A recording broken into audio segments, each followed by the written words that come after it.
I hope this is a wake-up call to every police officers na hindi po ika-countenance at ito-tolerate po ng PNP leadership yung mga ganitong klase ng police.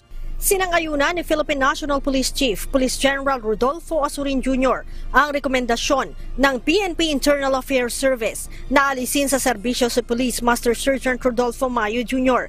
Ito'y matapos na pirmahan ni General Azurin ang dismissal from the service na rekomendasyon ng IAS noong January 9. Ayon kay Colonel Fajardo, si Mayo ay napatunayang guilty sa administrative case na grave misconduct at conduct unbecoming of an officer.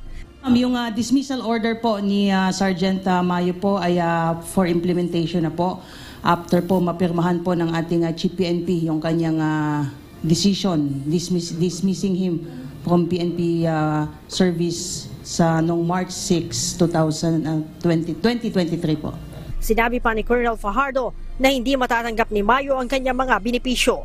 Sa ngayon aniya ay nakakulong pa rin si Mayo sa BJMP sa Camp Bagong Diwa, Taguig habang dinidinig ang kanyang kasong kriminal. Wala po siyang matatanggap lahat po ng kanyang privileges nung siya po ay police. Definitely po ay wala po siyang matatanggap ton. Yung any retirement benefits po ay forfeited po yun.